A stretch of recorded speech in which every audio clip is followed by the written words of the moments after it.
اس کی بیوی نے حضرت عثمان کی بیوی نے بڑی بچانے کی کوشش کی حضرت عثمان کو، لیکن دشمنوں نے کیا کیا، حضرت بی بی نیلہ جو حضرت عثمان کی بیوی تھی اس کی انگلیاں کاٹ دی،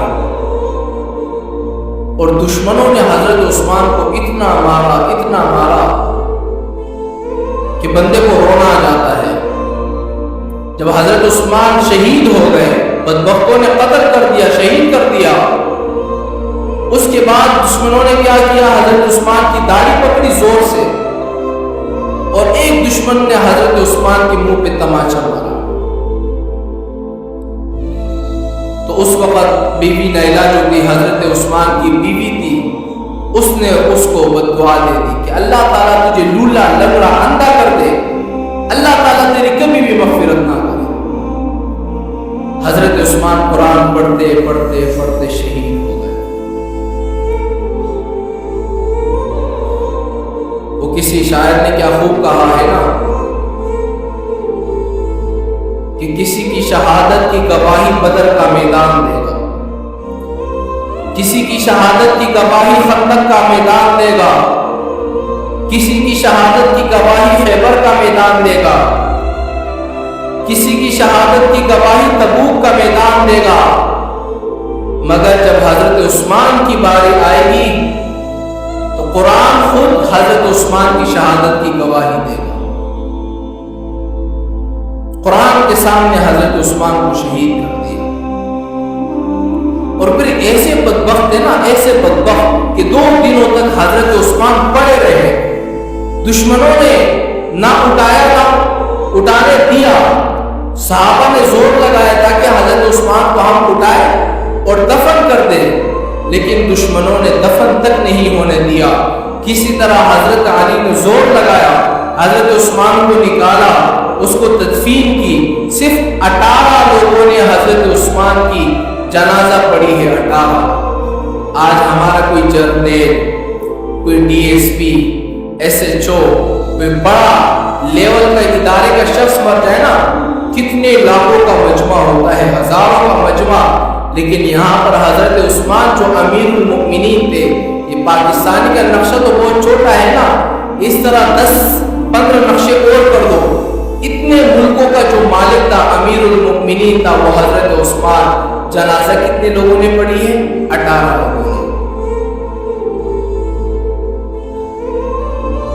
کئی دنوں تک حضرت عثمان کے قبر پر صحابہ پہرا دیتے رہے کہ اس طرح نہ ہو جائے کہ دشمن آ جائے اور حضرت عثمان کی لاش کو اٹھا لے اور پھر اس کی بےعدبی کر لے۔